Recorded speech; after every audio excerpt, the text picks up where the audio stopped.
So this is hard for me because I do realize I am the granddaughter of the person I'm talking about. And I realize how that looks. Setting that aside, I do believe my grandfather was a quiet, let me get the right word. He was a quiet force in making sure integration happened and that it happened peacefully. I know that after the sit-ins, which he did not know were going to happen in advance of them, he said he got a call, he was at home, it was lunch on a Saturday, and there were sit-ins, and then 2 days later, these other sit-ins happened. So he immediately met with Oliver Hill, who people have told me they saw coming down the down escalator when they were in the Richmond room on that day, February 22nd, 1960, which one thing that says to me is he was upstairs talking to my grandfather, who was up on the 5th floor. Richmond room was on the 4th floor. During the sit-ins, we wondered, why are the police being so nice? Even they came through the door, you're going to be arrested for trespassing if you don't leave. And they had the billy clubs, they had the German Shepherd dogs, all of that. We were there at the lunchroom counter. We were very quiet, very respectful of the whole situation. And some of the students in the Richmond 34 went to the Richmond room and sat down because there weren't any more seats at the sit-in table. We occupied all of those, so they went upstairs. But they told me, and I realized, I kind of put two and two together, as they were going up to the Richmond room, Oliver Hill and some other lawyers were coming down the escalator. And I said, okay. But I put it together. Well, why were they coming down the escalator? Where had they been? Who had they talked to? So I know, even though there's absolutely no historical evidence other than anecdotal, that he was communicating behind the scenes with people who were able to help him navigate the response. Why was it a nonviolent, quiet sit-in? Why? Because what you saw on television was not nonviolent. And my father and mother were scared of me getting hurt in Richmond. Because Richmond was no joke. If you did something wrong, you broke the law, sorry. Yes, it was the first mass arrest of the civil rights era, which is significant for so many reasons. But I really think it's important to notice what didn't happen. And that is that Richmond wasn't remembered for being having a violent response to the sit-ins, which some other places were, and that was very much conscious. And I think people need to know that. We remember things that are violent. If there'd been fire hoses and dogs biting people, we would remember, because that is what makes the news. A peaceful shift does not make the news. So the fact that they did that should not be diminished by the fact that it was a peaceful shift. In fact, that's the story. Richmond was incredibly progressive for the fact that we were also in the midst of massive resistance and the bird machine. I mean, it was a complex time, right? But the way Richmond responded is significant. So there were some wonderful things done behind the scenes to protect us and to protect his integrity. And later on, Oliver Hill and some of the others were involved in that, in the case. So for more than 100 years, this business had been at the center of the community.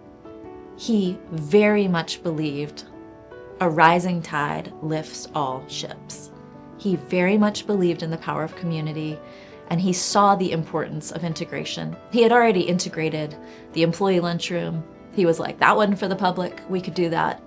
He had already integrated the beauty salon, which was actually a really big deal. That hadn't been done very many places in Richmond in the 50s. But when the time came to integrate the full store, there was a lot of pushback.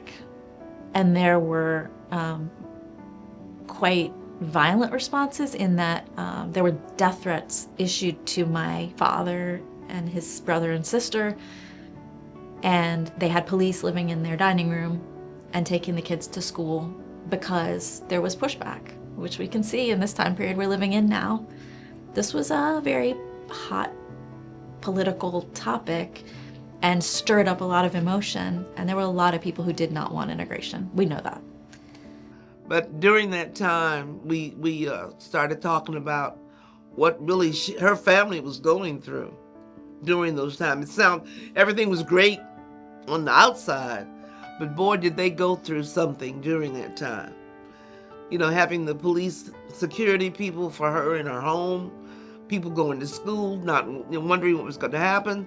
Some of their good friends not wanting to speak to them because they were, for integration and fighting racism, which I think may show up here somewhere. And they stood up. They stood for truth and justice.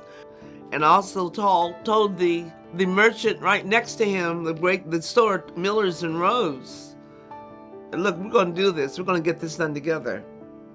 And they did. They had meetings quietly. And I think in the parking lot, of Thalhimers, they used to meet and talk.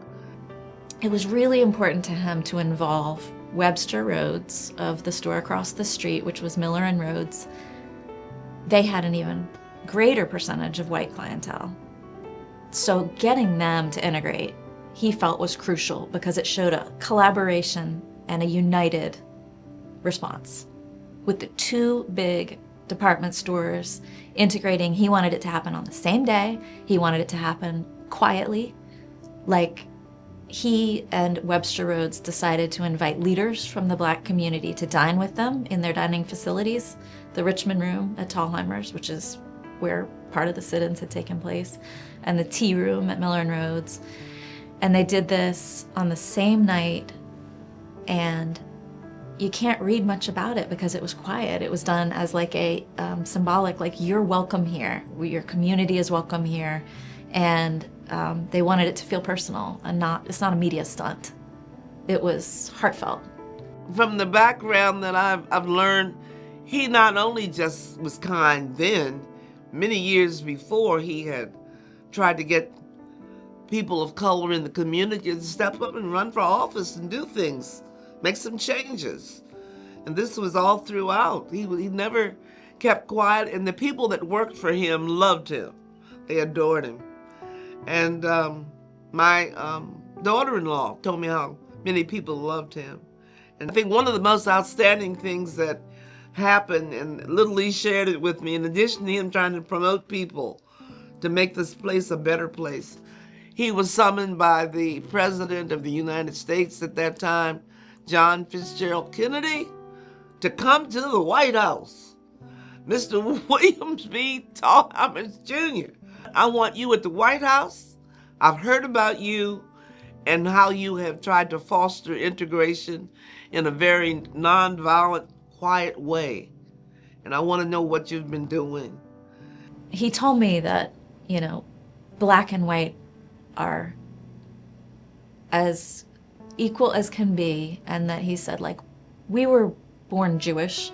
We didn't choose to be born Jewish. No one chooses to be born Black or white. We're all equal under God. And he really did believe that. So whatever people think of him, I know that that was what was in his heart. And he told me it multiple times, just grandfather to granddaughter. He really, truly believed in equality and believed in his community and doing right by his community.